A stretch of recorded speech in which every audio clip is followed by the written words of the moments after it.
It's the 3rd of May, 2021. Coming to you live from the economic capital of Nigeria, Lagos. This is Breakfast Central.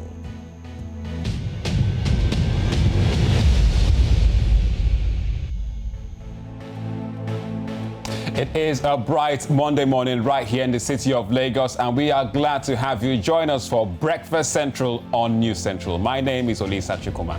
It's the very first Monday in the month of May, and to all our viewers across the continent, we want to wish you a happy new month. My name is Oluchi Inobong. Good morning, Africa. Yes, indeed. We begin the show today with the headlines.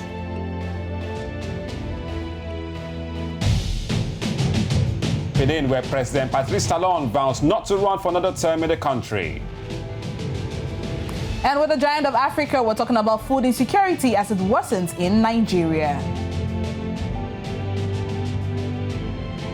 Well, today marks World Press Freedom Day. Lots to talk about in terms of journalism. And in the world of entertainment, Netflix flags Nollywood slay after Wendy Shay's complaint. More to come. In sports, Aubameyang and El Neni, well, they score for Arsenal yet again in their win over Newcastle United.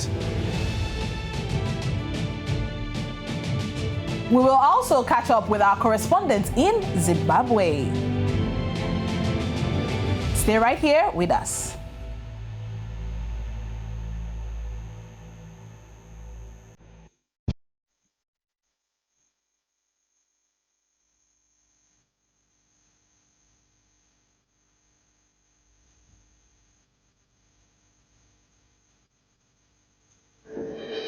News Central ní ẹ̀ ń wò.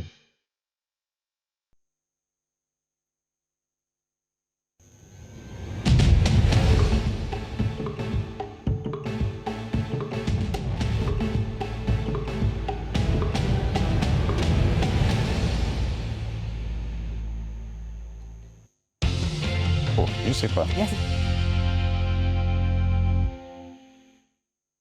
Right then, welcome back. This is Breakfast Central. It's a Monday morning, the 3rd day of May 2021. Let's begin the breakfast review. Yes, with the newspapers from the front and back pages of different parts of Africa. And we're starting in the south this morning with the Namibian in Namibia. So let's see what they have on their front page. There you have it for the front page this morning in Namibian. It says more government houses sold for peanuts, it says. Scheme continues that sees civil servants paying shockingly low prices for luxury homes. More of that on the front page of there. Also talks about the Namibian wins big at Journalism Awards. Today is World Press Freedom Day, so they're also running with that theme here. The Namibian wins big at Journalism Awards. Not bad for them. And it also has one at the right that talks about the PM calls for responsible reporting. All right, so World Press Freedom Day. Lots to talk about later on in that theme, but the front page of the Namibian is starting right there with us. All right, from Namibia, we move to Liberia. We're talking about the front page of the Liberian paper. Looking at the front page, in the world of maritime, well, we hear in page 5 that Royce joins Liberian maritime team. Yes, he's acting as a policy advisor on the Liberian program. More details in the front page. Also in tourism, looking at tourism here, preserving Liberia's heritage. You have more to come on the front page of the Liberian paper.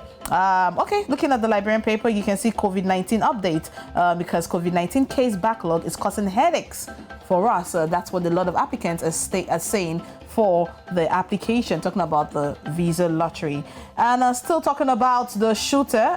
Yes, remember the shooter, the story of the shooter. The victim of the cyber school shooting, that is Precious Island, late Precious Island. She has been laid to rest as a family pardons the perpetrator. From what the father is saying, he's saying that they don't want blood for blood. We've had too many of those kind of bloodshed in the country, and right now he's saying on behalf of his family that the perpetrator has been forgiven. More details, quite a sad one. More details on the front page of the papers this morning. All right, so let's come to West Africa proper now with the nation in Nigeria to see what we have this morning on the front page. Lots to talk about politically and also in terms of security. Now, there you have it there. APC, which is the ruling party, and the PDP, the opposition, clash over worsening insecurities. Also has a rider that talks about what Buhari is doing by ruling party. Policeman agency chief killed in Kogi, Ebonyi. Says we need US-UK rescue mission, says Governor Sule, and the Christian Association of Nigeria, that's CAN, seeks urgent action. So there you have it there. Also on the right talks about labor queries, the NERC parameters for tariffs review, rates adjustment from July the 1st. So Nigerians have to keep an eye on that one. And at the top, there's an interesting, sad story, which was trending yesterday in the country. Lady applicant raped, killed, buried in Uyo. Police exhume body. I'm sure there'll be a lot to talk about much later in the news. And governor to reveal Owerri attacks mastermind. Quite a busy one this morning in Nigeria with The Nation. All right, to wrap up the newspaper review for this segment, we are ending it with the new era from Namibia. Looking at the new era this morning, we're talking about COVID-19. Yes, COVID-19 campaign reaches Mpalila. In more details, still in the new era this very morning. In the world of finance, we have a branch manager who steals $1.1 million from the bank. You need to do that whistle again because that is a whole lot of money. Well, you have more details on the new era for you to read this morning. Talking about the media and freedom. Use media freedom responsibly. That's the Prime Minister giving that quote from the events they've had in the past weekend. It's been a 5-day event, talking about the World Press Freedom Day. It's been a 5-day event, and of course, a lot has been going on. Gone but not forgotten. This is talking about the 10 victims who perished in a horrific accident in the western region about a week ago, where only one survived. More details in the new era for you this morning.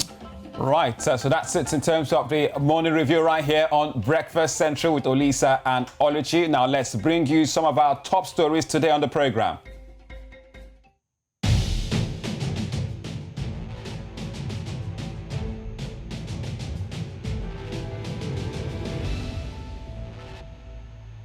And we begin with our top story in Benin Republic, where President Patrice Talon has insisted that he has no intention of pursuing a third mandate in 2026. Now, during an interview over the weekend, Talon dismissed suggestions that the April election was a charade, declaring that it was a vote of support for me, quote unquote. Benin's Constitutional Court confirmed that President Talon's re-election with an 86% of votes from the April 11 poll. Well, Talon, together with Mariam Chaba Talata, as the vice president of the country, garnered over 1.9 million votes of the total 2.2 million valid votes that was cast. Now, meanwhile, military leaders in neighboring Chad who took over after the death of the country's long-standing ruler Idris Deby last month have named a transitional government. That's the latest from the country. And also, still on the latest, an army spokesman said 40 ministers and the deputies have been appointed. Now, the announcement came hours after the ruling military council had lifted an overnight curfew that was imposed during the president's death just last month during fighting against rebels. Now, of course, let's bring our correspondent, Ahmadine, on this. Good morning, Ahmadine. Good morning, Oluchi. Good morning to you, Ahmadine. Welcome back to Breakfast Central. Now, Ahmadine, what do you make, of President Patrice Talon's decision not to run for office in 2026? And do you see him, keeping to his words? We have to follow him up because always at the eve of their going out, they have a change of mind. If he's saying that is good for the stability of the country, but I think civil society and the media in that country need to put a keen eye on whatever he's doing, because we understand the sit-tight syndrome in West Africa and Africa is pretty much alive. All right, Ahmadine. Okay, so let's talk about the implication of the recent development in Chad. Will the transitional government put an end to the unrest in the country? That is what most Chadians hope, but the problem is, will the military allow the transition government to do its work? We have seen the military definitely did not expect the agitations and protests from civil society groups. But now they said there's a transition government. The global community has started lending its voice to say, okay, we want to return back to democracy. But we have witnessed that same kind of scenario in Nigeria, where an NS Shonikon was put several days after it was put. A Sani Abacha told him to step down, that he wanted to take over. So right now, we are hoping that the military in Chad will allow the transition government to do its work and Chad returns back to democracy. I think that is the surest guarantee to peace. But also, they have to sell whatever plans they have to the civil society, because you have seen that Chad just recently proved to the world that it has an active civil society that will not sit down and let the military do their bidding in that country. All right, thank you very much, Amadine Uyi, our correspondent and Abuja Bureau Chief, giving us the latest in terms of reactions from the center capital on that one. But still stick with us, Amadine, but let's move over to more stories right here from Africa.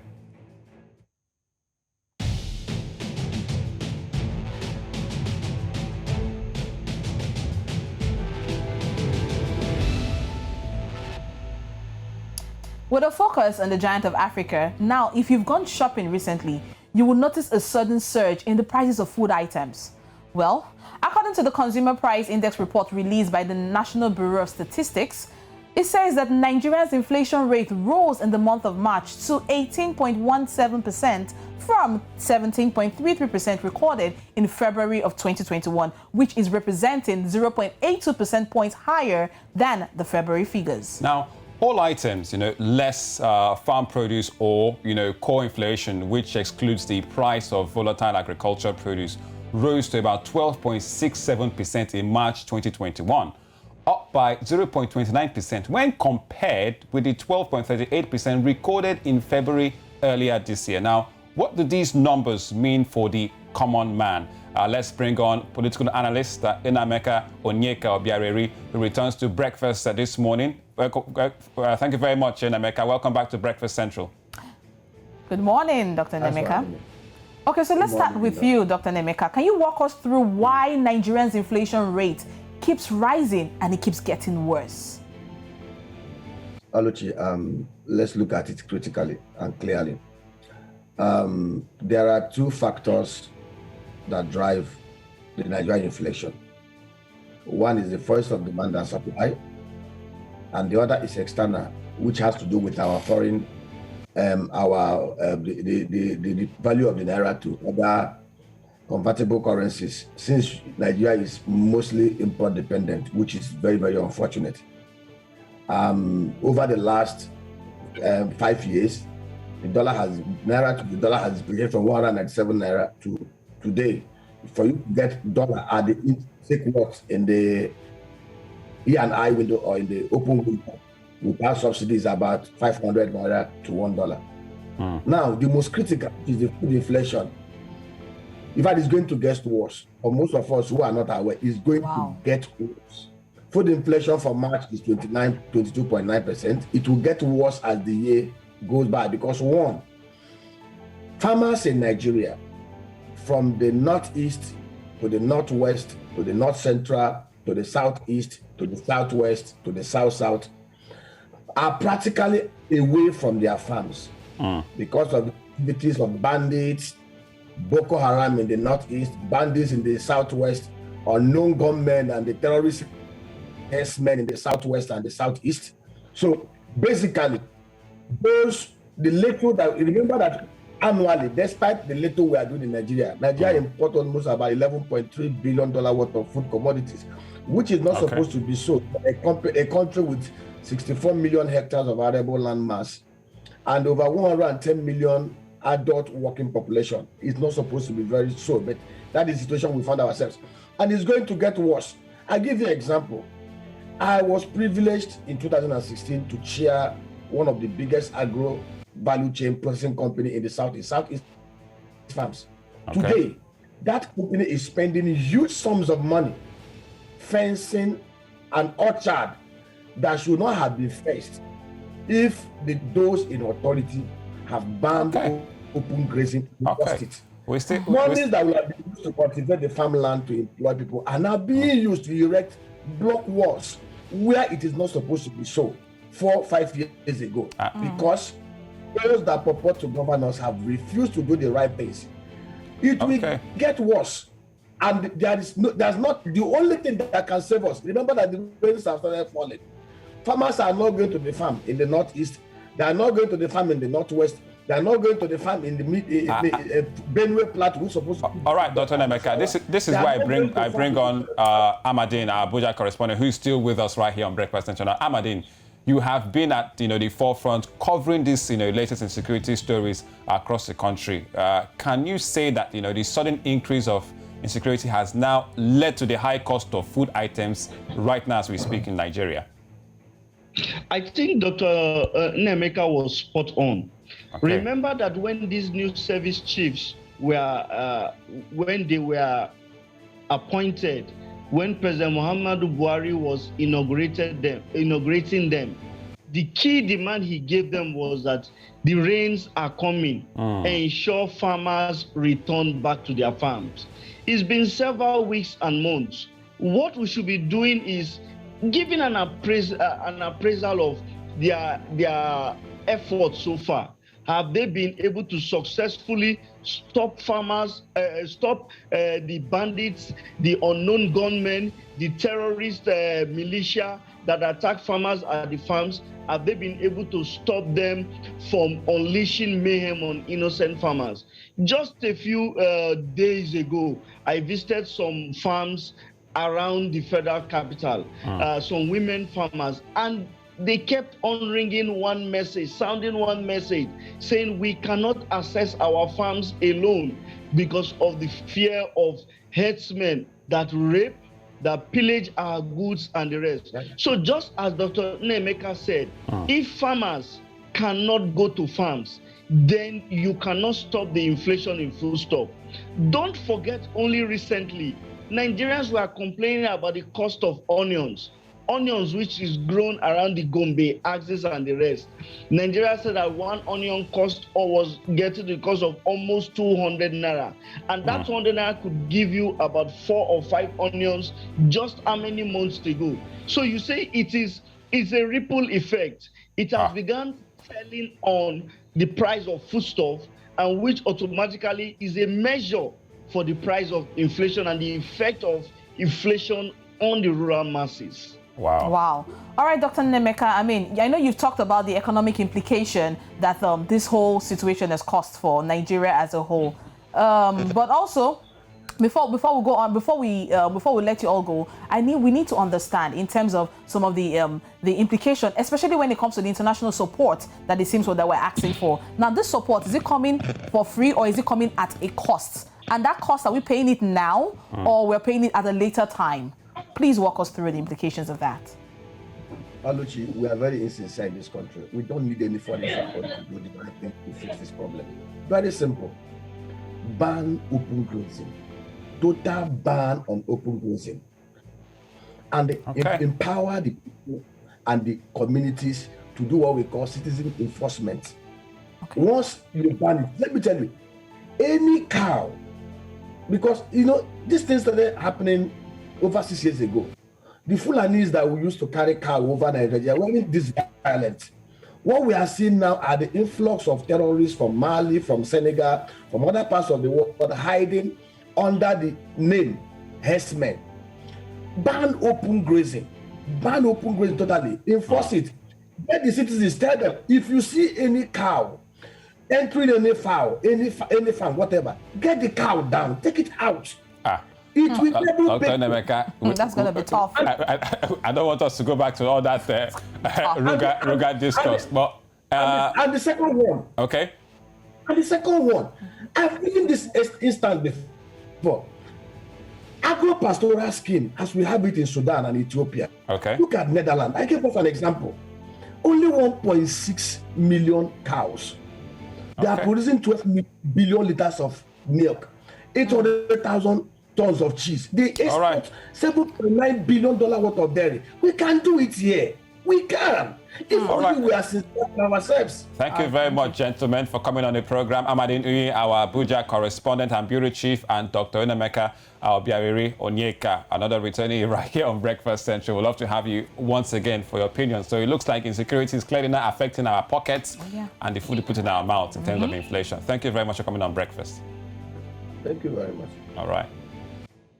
Right then, still to come on the program. Yes, Africa Report up next.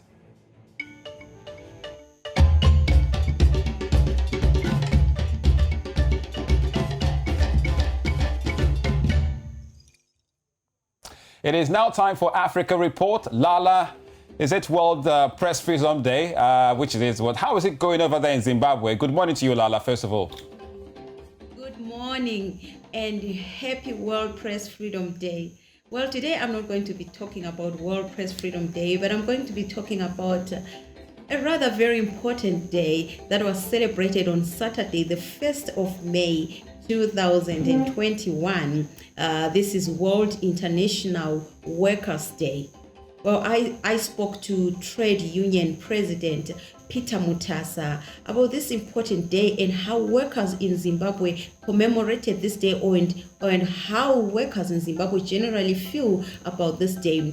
And you know what I gathered from the president of Zimbabwe Congress of Trade Unions, that is Peter Mutasa, was a little disturbing, because he said Zimbabwe is a failed state, and workers in Zimbabwe, actually they see Zimbabwe as a failed state. And he said as a labor union themselves, they've operated under siege, they've operated under brutality, and every time their calls for democracy in the workplace, for democracy in politics has fell on deaf ears. And in 2019, Peter Mutasa actually was one of the human rights defenders that were arrested and detained for what was called inciting violence. This of course came after Peter Mutasa and other human rights defenders in the country had called for a job boycott. So in one of my talks with Peter Mutasa, he mentioned quite a number of things, and let's take a listen to what he said. The Zimbabwean workers commemorated the International Workers' Day. The Zimbabwe Congress of Trade Unions organized decentralized gatherings around 25 districts. We also wanted to draw lessons on how they worked under a dictatorship. Now that we are under a more ruthless and brutal dictatorship of President Emmerson Mnangagwa's government. So we were drawing lessons of how we can also strategize and move forward. So it was an important day, but there was nothing to celebrate. We were commemorating the heroic achievements of the labor movements, and nothing to celebrate because we are in bondage. For workers, Zimbabwe is basically a failed state. We can differ on academic basis and conceptualization basis, but talking from the lived experiences of workers, the country is now a failed state. It's a failed state that is failing to provide and to guarantee security of persons. People are abducted in their homes, people are tortured, sexually assaulted, and people are unlawfully detained. And this is being done by state agents who have turned rogue and are acting like militias. And this has got the blessings, in our view, of the state and its authority. It's a failed state that is failing to provide public services. Our roads are deplorable, potholes everywhere.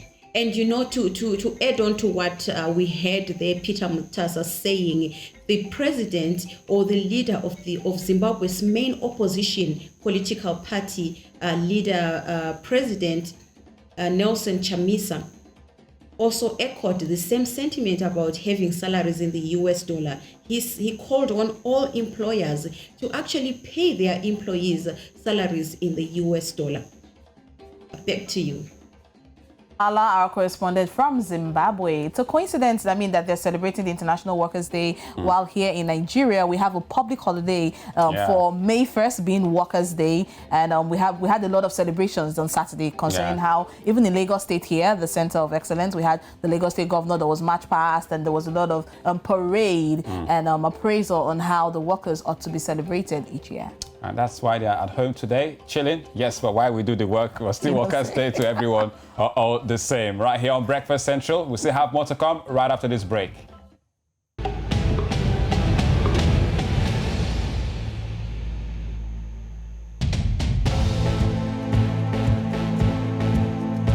All right, in the world of entertainment, Netflix flags Nollywood slay after Wendy's complaint. We'll take you to across different parts in India's COVID-19 cases worsened.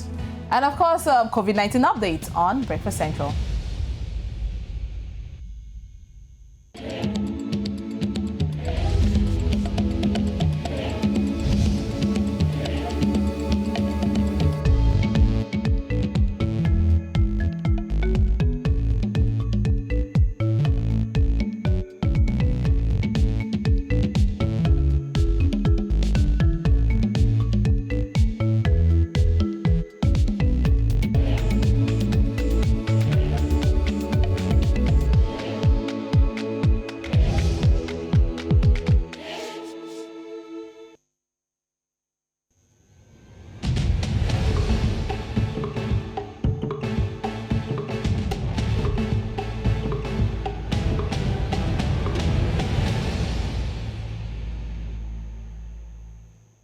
Thank you very much for sticking with us this Monday morning on Breakfast Central. It is World Press Freedom Day. The theme for this year is information as a public good. Now, it serves as a call to affirm the importance of cherishing information as a public good and exploring what can be done in the production, distribution and reception of the content to strengthen journalism, as it were, and to advance transparency and empowerment while leaving no one behind. So now the theme is of urgent relevance to all countries across the world as it recognizes the changing communication system that is impacting on our health, on our human rights, democracies, and even sustainable development.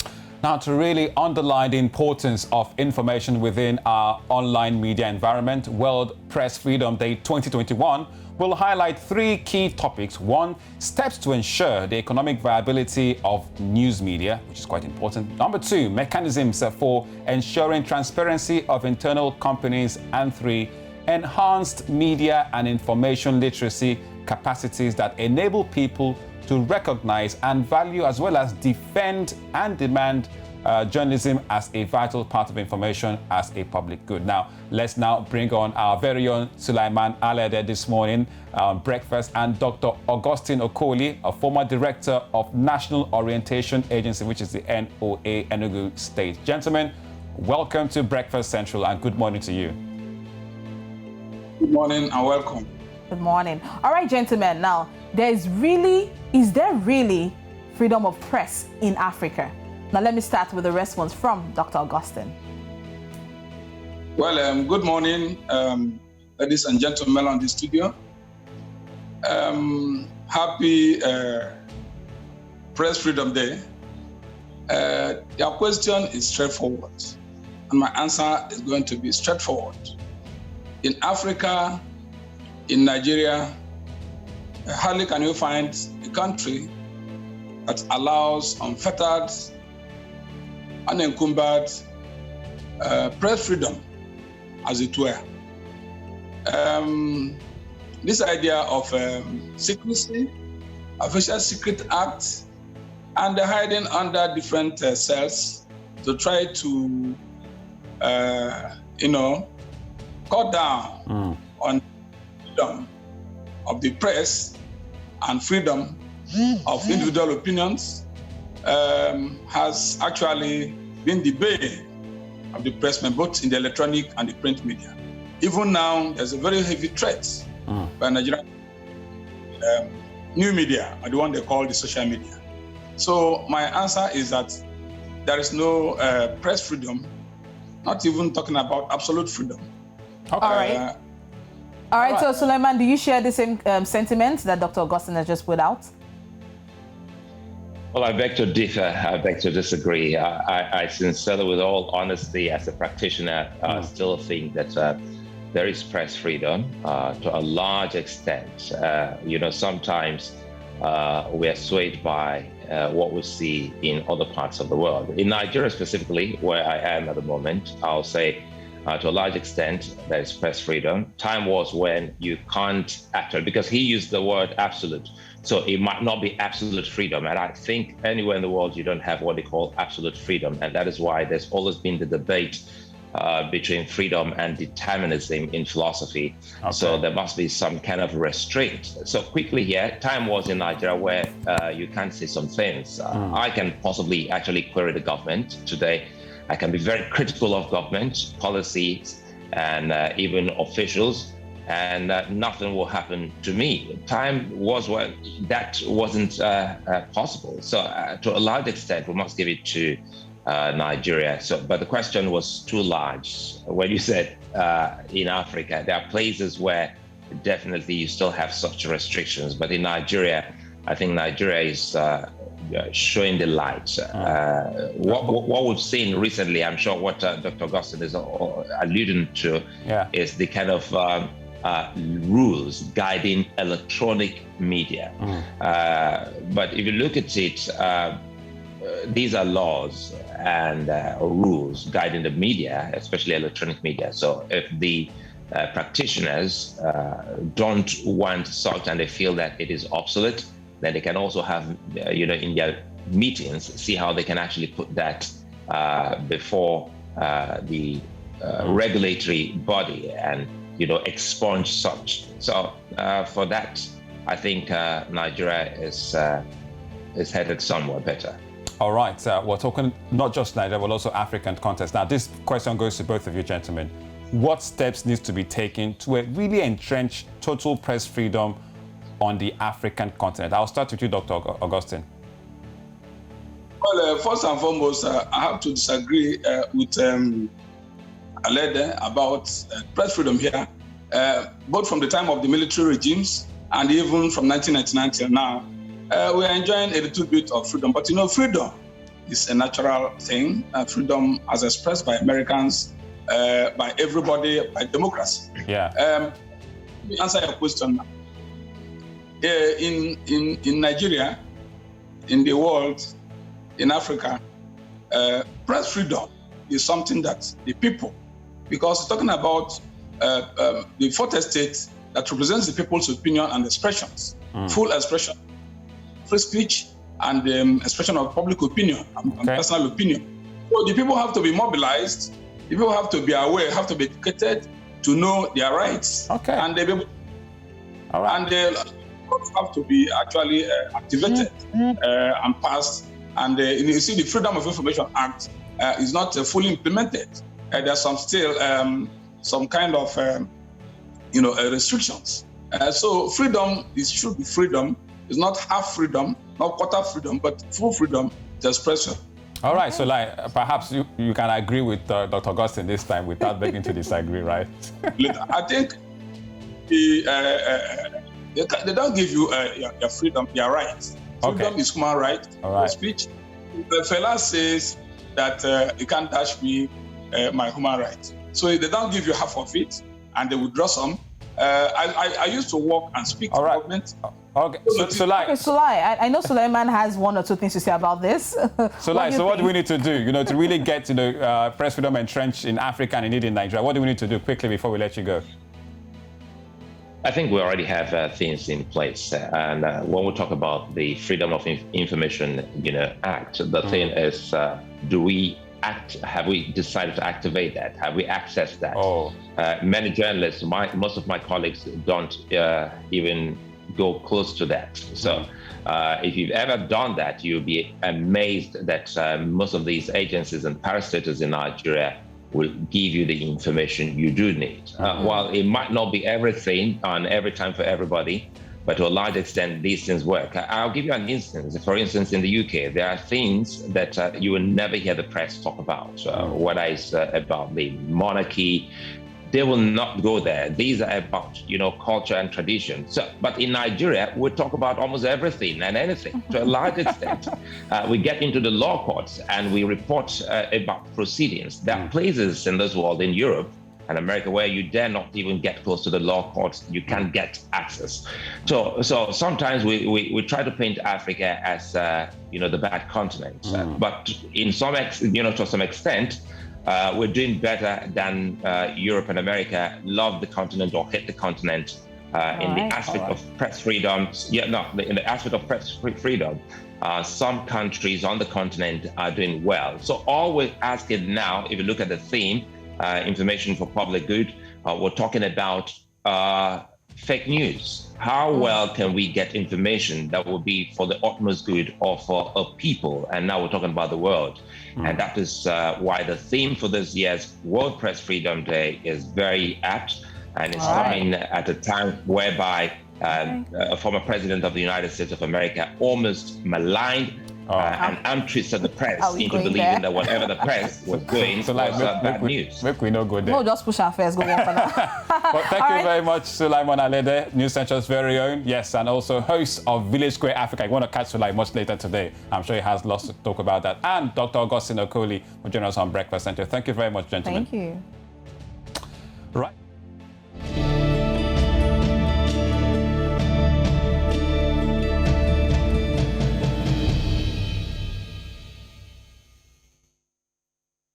Well, you're still watching Breakfast Central on News Central with Olisa and Oluchi. Thank you very much for sticking with us. You can follow us on all social media platforms. We are on Twitter and Instagram, at News Central TV, on Facebook, and also on YouTube. Catch us there live.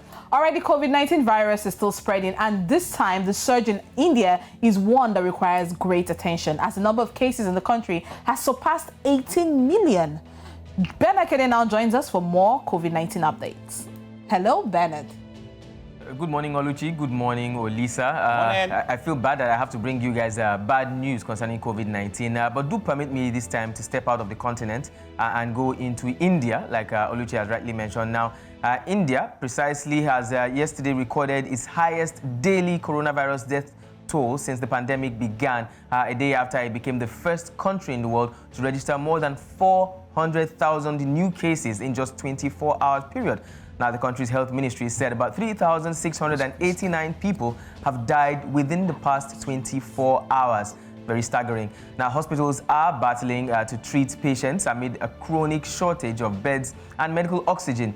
India has recorded more than 19 million cases, like Luchi rightly said, of the coronavirus, and seconded only by the United States of America. It has also confirmed more than 215,000 deaths, though the real toll is thought to be far higher than that particular number that we just gave you. Now, away from there, come back to the continent, and in the north, Tunisian Prime Minister Hikem Mechichi has said that all means will be provided for the health ministry to avoid oxygen shortage in the country's hospitals. The North African country, that's Tunisia, the government had called for solutions by importing oxygen from neighboring countries, adding that the government will provide the logistical and human resources to curb the spread of COVID-19 in Tunisia.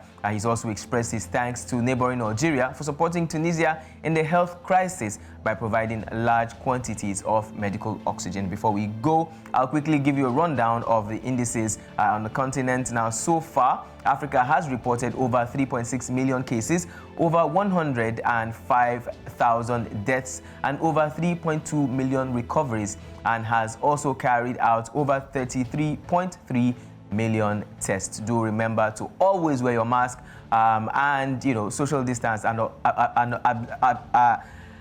just basically prevent the spread of the disease. All right, thank you very much, Bernard Akede, for the latest when it comes to the COVID-19 updates. Well, not just in Africa, but also around the world in India. Well, quite a big one for them. Yeah, let's just see how India manages the whole situation that concerns the COVID-19, because it's really a sad one for them. All right, then, still more to come on the program. Who said what? You want to find out right here on Breakfast. Thank you. basically, this one is clearly one that gets people asking. So who said what? Who said what, you know? I mean, with the video that was trending of the pastor who, it was obviously her birthday, and then she was expecting so much and she got so little. So her reaction was, why, you know? I think we have the video right now, so we need to let the viewers watch this. Let's check it out. Let's put money together. Even my birthday, some of you refuse to contribute. May God punish you. Because you are wicked. Unless you don't have. When I stand here, I preach. Some of you come to my office, you disturb me with prayers and everything. Give money for us to celebrate Pastor Cecilia. It's not like I'm coming to eat the money. It's for the food that you are coming to eat yourself. Some of you gave nothing and you ate like a pig and can't take away. I will say it, if you are angry, change. Because if it was you and they come to me, I will give freely. Because you are a member and so I will look after you. But when it comes to your pastors, you don't want to know because you are selfish. You are only thinking about yourself. That is the wisdom of the world. Somebody that has the wisdom of God will be there for one another. When you don't have, I give you. When I know that you... Oh my gosh. Oh my goodness. Pastor clearly not really happy, not getting anything for birthday. Olisa, you actually owe me. You know that, right? What am I owing you? You owe me for my birthday. Well, we'll talk about that don't one bring later. out your Nigerian style into this one now. All right. Well, pastors not really getting angry on the pulpit, but we can find out more on the entertainment scene with Sam Dandy. Yes, Sam Olojo has all the entertainment for us. Good morning to you, Sam. What's going on? Hi, Olisa. Hi, Oluchi.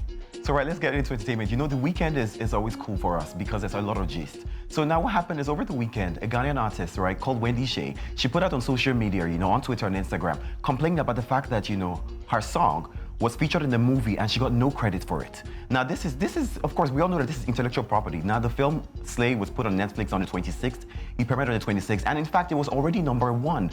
But because of her complaint and the fact that other people, her management and her lawyers, immediately put this out, guess what? The film has been pulled off Netflix. Now, in fact, both the Felix himself, the director of the film, and Netflix haven't said anything about it. But in fact, I'm just excited that, you know what, when people own property, you need to take permission or pay in some form. And it's all the way from Ghana. So now the Slave film actually features people like Ramsey Noah and a lot of actors and actresses across the continent. So in fact, it's actually such a good film. But yeah, it's been pulled off Netflix. I don't know how we can see it currently, but it was doing so well, but it's been taken down because, right, we must always make sure that, you know, payments or whoever you're gonna, you know, take stuff from, you know, needs to know about it. She said that her management had no idea, no one knew about it, but she was just watching the film casually on Netflix and saw that Slay had her song in it. And of course, we know what happens after that. So the movie is off Netflix currently. And well, it's sad because now we can't see the film, but then at the same time, we're happy because, yeah, people should get permission. All right, Sam. So that's coming all the way from Ghana. So what's up next in the world of entertainment? In Nigeria, right, of course, people did celebrate their birthdays over the weekend. In fact, Kiss Daniel celebrated his birthday, and he happened to also celebrate with, you know, twins. But he's not the one I'm talking about right now. Rema also celebrated his birthday on the 1st of May, and he's 21 years old. Now, if we know Rema, of course, he was signed to Maven in 2019. He was featured on Obama's playlist that same year. He was next rated that same year. So he's a big star, right? So he took to give us some big news, some big reveal, right, over the weekend as well. So while his birthday was going on, he released the fact that, of course, he has a new song with Justin Sky, American singer Justin Sky. While it's so cute, I saw a video of them and she was there at his birthday, so apparently he's in America. And yeah, they were chilling together. I'm like, okay, it's song, are they dating? She's 25, he's 21, maybe not, but let me not bring any rumors. And aside that also, he still posted on Instagram that, you know, we should expect a new song from him and Fireboy. Now, Fireboy, you know, is big. Fireboy has 2 albums that are great. Fireboy was the highest winner at the Headies this year with 7 nominations and 5 wins, right? So we're looking forward to what it says. Definitely, he didn't come up with the name of the song, but I'm assuming it's definitely a song, right? A collaboration between 2 artists has to be a song. So yeah, he also, Rema is I love him, but he has Kanye genes in him. So while all this is going on, he took to post several tweets, you know, from the fact that photographers should not edit his face from pictures, to the fact that, you know what, people should be careful how they compare celebrities, and that he's young, but people shouldn't pressure him to write the best songs. You know, when he's 40, what would he write? He just talked and ranted, and people were like, can someone just seize the boy's phone from him? But I think some of the things that he said make sense. So as a young person, you don't want to be compared with another artist and all of that. So yeah, happy birthday to Rema, Kiss Daniel. And well, that's all on the entertainment for now. All right, Sam Dandy, good information, you have to say. Basically, REMA 2021, young, really young. I mean, one of his tweets got me because he wrote REMA chapter 2, verse 1. So he has a chapter of himself right now. But allow me to be vain. REMA is cute. As cute as that. Yes. All right, so that's about it from us today on Breakfast Central. Olisa and Oluchi bringing you the morning good sunshine, the morning goodness. We know it's a bit of a holiday, bank holiday in Nigeria and many parts of Africa, but we still bring you Breakfast Central served hot. And we'll be here once again tomorrow. But first of all, what to expect later today on this station, News Central. All right, you can join Tolu Adelere Balogun on Business Edge at 11 a.m. West African time. There is Essential for Entertainment at 5:15. And we have Sulaiman Alede on Village Square Africa by 7 p.m. West African time. And that's where we call it a wrap. So today, hope you had a good time. Oluchi, you're looking suave. Looking at us, people behind our production team actually think we planned this. Yeah, but I just woke up like this. I don't know about you. We're not sharing the same We're sharing the same We're syncing. Shout out to our production team. You can check out, our lovely new sofa, new table, Breakfast Central 2.0, 4.0. Shout out to Joe, our producer. We'll see you again tomorrow, 8 a.m. West African time tomorrow for Breakfast Central. Bye-bye for now. And the more.